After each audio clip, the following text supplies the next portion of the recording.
The following is a presentation of the Mat Talk Podcast Network. It's time to attack. With the Attack Style Wrestling Podcast. Here on the Attack Style Wrestling Podcast, you'll find youth and high school coaching tips for coaches, parents, and wrestlers, featuring Gable-trained NCAA champion and Hall of Fame high school coach Daryl Weber. Also featured is a monthly dialogue with legendary wrestling coach Dan Gable. Find out more on AttackStyleWrestling.com. Now, on to the show.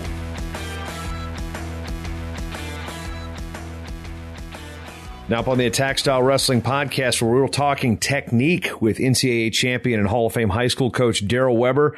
Check out all the products and plans with Gable Trained and Attack Style Wrestling at AttackStyleWrestling.com. And Coach Weber, today we're going to talk about the bottom position. And it's the position, no matter how good you are in the sport of wrestling, you're going to end up on bottom some way or another. And let's just talk about some of the things that maybe the horror stories in your early career. This is, man, I really got to get better on bottom.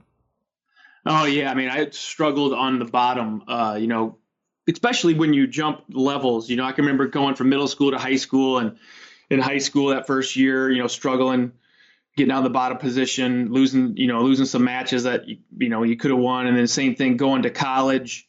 And, I actually wrote a blog post. I really feel like my struggles on the bottom held me back my sophomore year, and which kind of forced Coach Gable and the staff's hand to pull Joe Williams out of redshirt. And he beat me off the team. And that's when I cut down from 58 to 42, because McElravy was at 50. I couldn't beat him, which was obviously a really big cut. And I ended up All-American. And would probably, I don't know if I would have All-American at 58. I would like to hope so, but really made me develop as an athlete. And same thing my senior year. I got beat throughout the year a couple times, and from some situations where I couldn't get out from the bottom. And then, so as an athlete, especially when you jump levels and you go to bigger competitions, and as a coach, it could be one of the most frustrating positions to teach. And as far as with those wrestlers jumping levels, we see the jump from high school to college, because there's that thing called riding time that you don't really get anymore. You had it in the old days in high school wrestling. And then as we're coming through in our generations, riding time for some kids that have been takedown artists their entire career, that's where they're losing matches. They're losing that point. They're getting ridden for 4 and 5 minutes by guys that might be considered average in terms of their high school credentials. Bottom wrestling takes a whole nother animal when it comes to moving from, as you were saying, the jumping levels from high school to college. Yeah, definitely. And I mean, my philosophy was with coaching high school kids, we won a lot of big matches, state semifinals, state championship matches, going to big national level tournaments, because we could keep guys down in the bottom too. That sometimes that 1 point that you can gain by putting a tough, you're always trying to you're always trying to turn your opponent. But if you're able to work hard from the top position and keep them down, that 1 point can go a long way. So, my philosophy is you need to know how to get out from the bottom. If you want to get to the top rung, if you want to climb the ladder, you need to know how to get out from the bottom position, because you're going to be in tough matches where, do I take neutral or take bottom? And, if you got if you got somebody that's tough on top and you've got a significant lead, well, yeah, go ahead, take neutral and keep building points. But, tied match, it's a 1 point match. You can't be giving points away. You got to be able to get out. So when it comes to teaching these situations, teaching how to get out and how to even score from the bottom position, where do you start with the practice plan? Yeah, I mean, I think there's a lot of tricks, or not even really tricks. I think there's a lot of rules that I developed teaching bottom wrestling in the practice room over the years, because, it's your practice is where you get things done. So you've got to be able to pack as much action, as much learning, development into that hour and a half, 2 hours, however long your practices are, consistently day in and day out. So, I developed kind of a little system and routine that I would use to get as much development as I could out of all parts of the practice. And, bottom wrestling, everything's a little bit different between bottom, neutral, and top as far as how you teach it effectively. And bottom wrestling is something that I think people overcomplicate. They try to learn too many moves. You need some good basic fundamentals that you can string together and create some chain wrestling scenarios. But the main goal is you want to get out. You want to get an escape or reversal. You don't want to build your whole world around the bottom position. You don't want to be down there. Okay, so you want to come up with a good system, and you want to sink your teeth into it so that you can get out from anybody, and then get to work on your takedowns or turning and pinning your opponent. So that's my philosophy. If you're buying into a big elaborate system that's based off of bottom wrestling, and you're spending months and months and years teaching teams and kids these elaborate bottom systems, I think you're wasting your time. I mean, the whole objective is to get out of there. So to break it down, the first portion of practice is always the warm up, and you go into the warm up. And I always try, you do your warm up, and you do your tumbling, your regular calisthenics and all that stuff. I always try to figure in some kind of, I call them a solo drill. So you're working some kind of technique, some kind of tactic, as you're getting your body warmed up. Rather than with high school kids, there's you get such limited time to develop them, and there's so many things that they need to get good at. I like to try to fit as much technical development into practice as possible. So there's three main tactics I would use in the warm up after they were kind of getting going with these solo drills. And there's three things I would focus on. One would be base drills, just getting kids to understand how to build their base. Maybe they start in the belly, build their base, and I'd always end up with a stand up or a switch, some kind of technique once they got to their base, off of your side, off of your back. These are things that Coach Mashik used to have us do in high school, when I was in high school. And then they're great developmental drills, so they're always getting reps and understanding how to the technical part of actually building a base. So you want to, you're always working on your base building, base maintenance. And then you have kind of the second solo type drill, or just hitting techniques. Maybe you're hitting stand-ups on the wall. Maybe you're hitting, switches, sit-outs, hip heists away off the wall, stuff like that. And what I would really do, obviously when you're doing this stuff, getting warmed up, you're always focusing on technique. You want to make sure that they're using the technique properly. But there's also another element that I would always focus on making sure they're doing a good job of, and that's explosion. Because if you can get a wrestler to learn to program themselves and actually learn how to explode on the whistle every single time, now they're not going to get out every single time, but their chances of not getting ridden are going to, or their chance of getting ridden are going to diminish significantly if they've programmed themselves to explode on the whistle, beat that top guy every single time. So we would do technical type drills, hitting stand-ups, hitting switches, sit-outs, hitting holds by themselves, solo drills, focusing on the technique and explosion. And then the third thing, we're chain wrestling. We're always working on chain wrestling from the bottom position as well. So you might have a little drill at the beginning of practice in your warm-up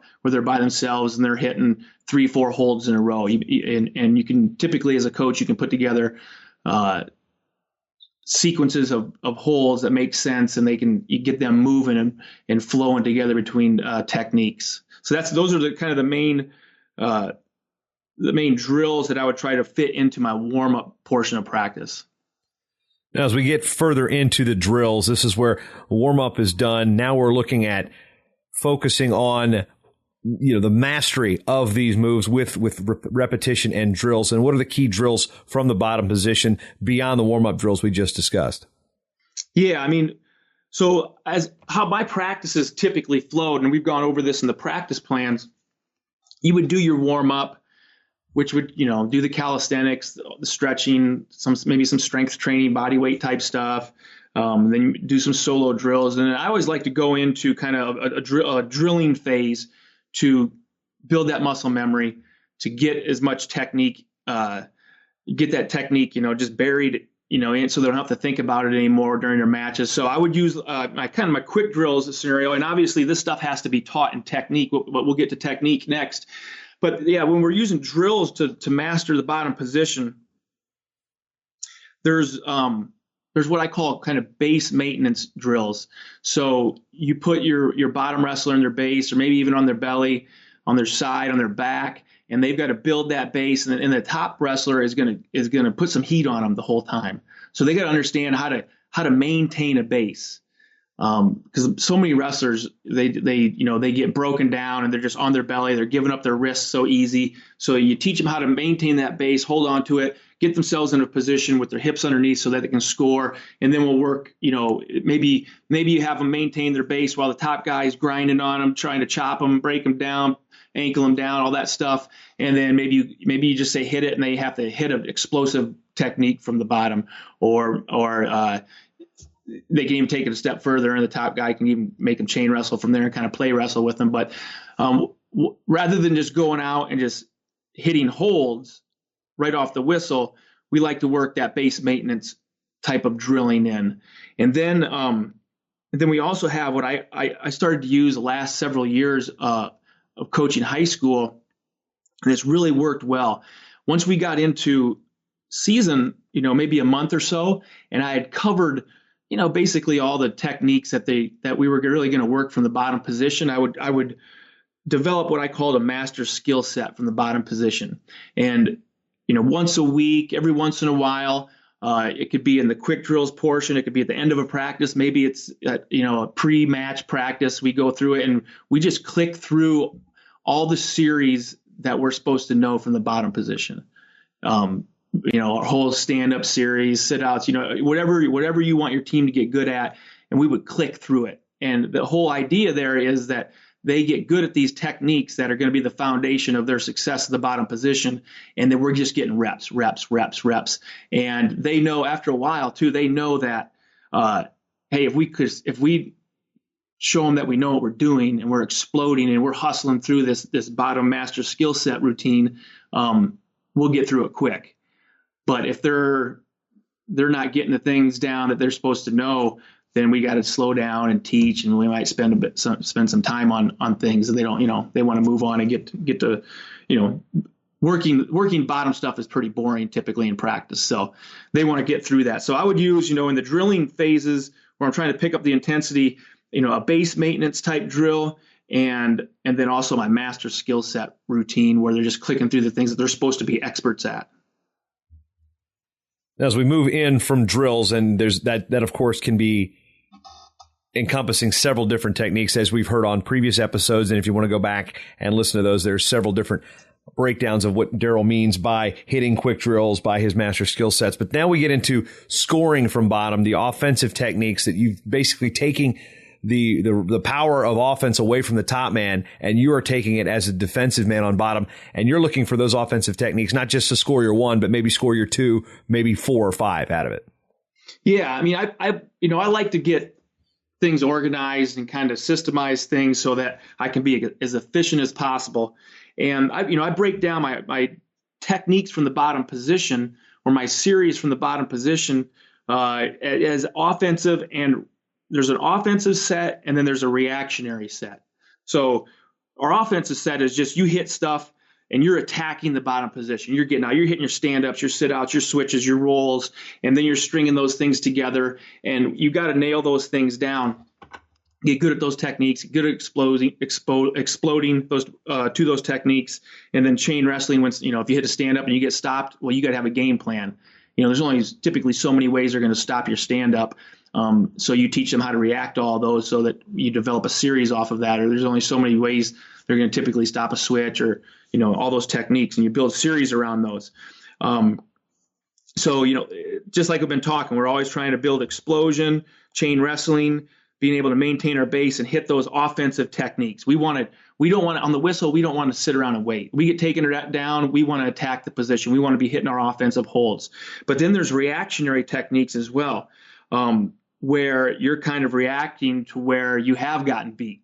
So you need to know how to, you need to understand how to, clear wrist controls and then get to your offense, clear claw rides, clear leg rides, and then get, always, if somebody's got a near wrist on you and they got you broken down, it's going to be hard to go straight to that offensive technique, a stand up or whatever. You need to learn how to clear that, build your base, and then go. So we'll work on those. And I think those get overlooked a lot. Everybody wants to, work the actual kind of offensive techniques. But I try to work those reactionary techniques as much as possible, just so that it, becomes automatic. I mean, if you've been a high school coach or a youth coach, I guarantee you've been frustrated with your wrestler out there getting, a near wrist ride or just keeping their head on the mat, not knowing how to build the base, not knowing how to clear their wrists and or leg riding.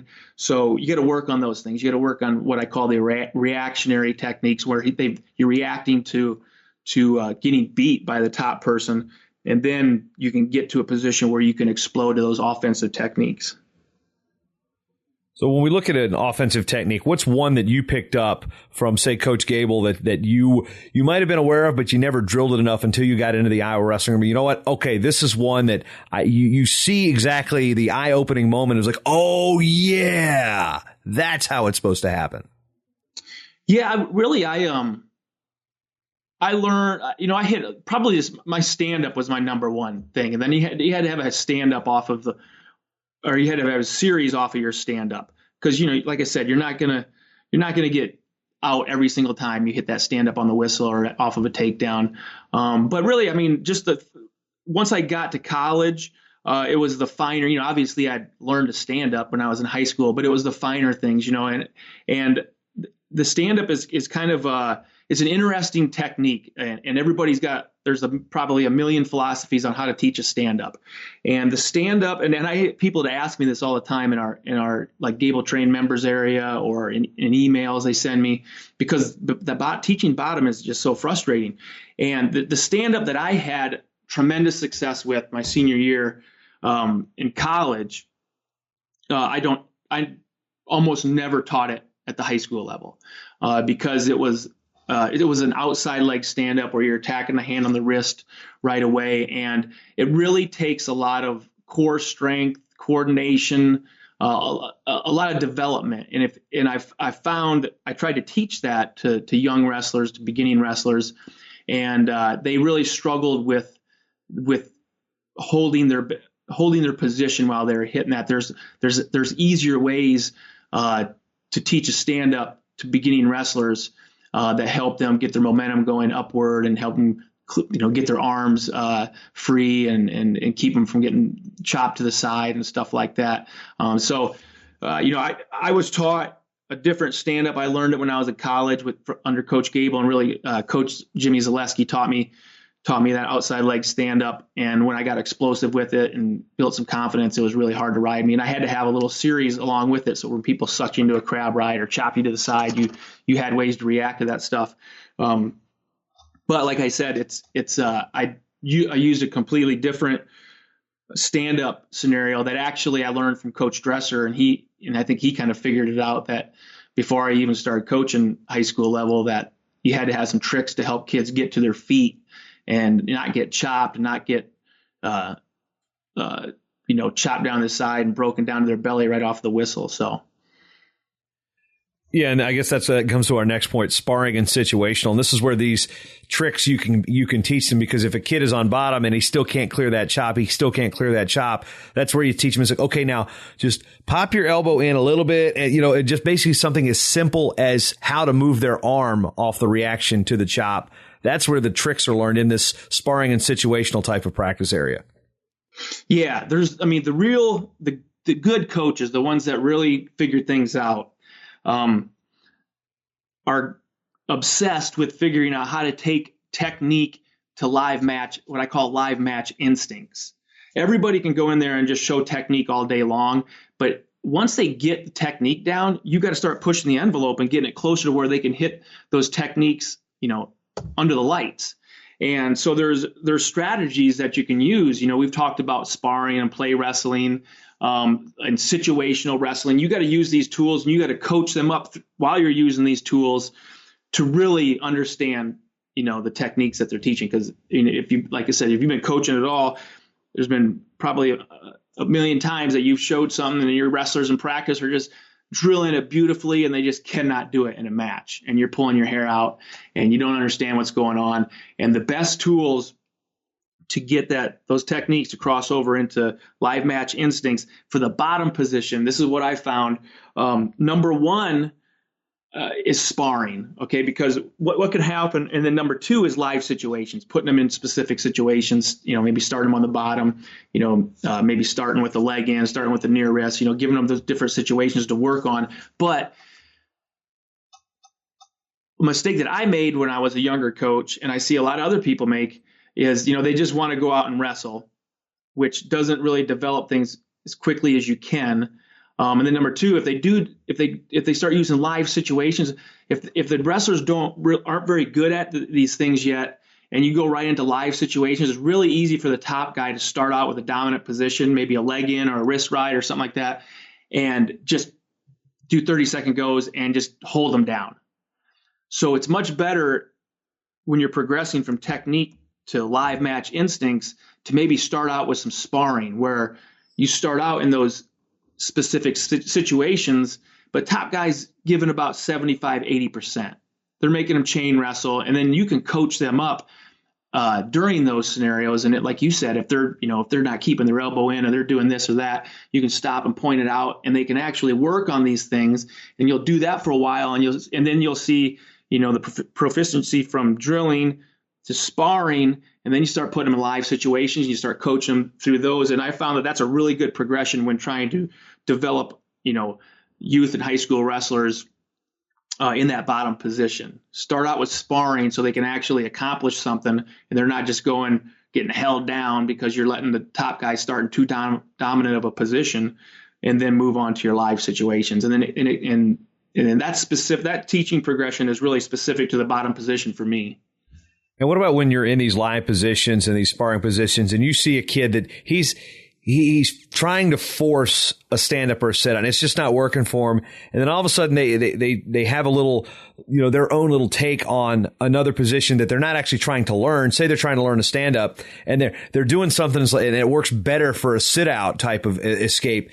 How quickly do you adapt that wrestler's abilities on bottom? Okay, no. What you're doing here, that's actually going to lead better for this position versus this position, to where, all right, this kid's he's probably not going to be a stand-up guy because it's just the way his body doesn't function. He's going to be a lot better at getting out from bottom with the sit-out versus the stand-up. Yeah, I mean, you definitely see those things, and you can, after you coach a while, you can kind of eyeball what wrestlers are going to be good at certain techniques from the bottom position. But that's why you build series. Ideally, you start with the easiest way to get out, the most basic, most fundamental thing, which is just hit a stand up and get out. And then you start working backwards from there. Okay, this is happening. Okay, we have really, it's a heavyweight and he has a hard time exploding off the whistle. Well, let's use this stand up variation or a sit out, or, yeah, I mean, that's why you have to kind of give them a whole little work into a whole entire system. And typically there's rules that you need to follow, definitely. And you need to make sure that they're doing it. For instance, it's much easier to hang out on the bottom and try to hit rolls, or, try to hit hit a switch or stuff like that. That's why it's so important to always be trying to get to your feet, because it's just proven time and time again. If you can get to your feet, you're going to get out pretty much easier than if you're rolling around the bottom. And oftentimes, even if you do have a good, like a Granby roll or a switch or something like that, it's set up. It's really set up easily with a stand up if you start out with that stand up in your series. So there's certain rules you can follow, but you want to have a little system that'll cater to all types of athletes on your team. And during those live situations, you can kind of see what really works for guys. Yeah, you're talking about the switch and the rolls, for example. And when you're getting up to your feet, this seems to me when you've got the top opponent trying to put you back in their position, that's where they're prone to make the mistake. And there's that opening is that, okay, he's moved his hand here. Now I'm open for the switch or the roll, versus you force that position in that chain wrestling. And as you said, that series. Yeah. And my philosophy is that you have everybody on your team trying to stand up, on the whistle or as much as possible. That's what's kind of ingrained to them. And then you can adjust from there. Maybe, like I said, like you said, maybe some of them just really are having a hard time with it. Or maybe you have a leg rider and you're doing you know you're going up against a leg rider, you might have a different strategy off the whistle for them. But, you know, your core concept is get to your feet, get to your feet. That's just, I mean, I've tried all the different ways, and that's the most successful, hands down. But, you know, you got to have those other techniques to develop chain wrestling series and be able to string things together, because that stand-up is not always going to work. That'll wrap up our section on bottom practice techniques with the drills. You can check this all out at attackstylewrestling.com. Our next episode, we're going to focus right on the top position. We're going to flip the script and come back. We'll see you next time on attackstylewrestling.com.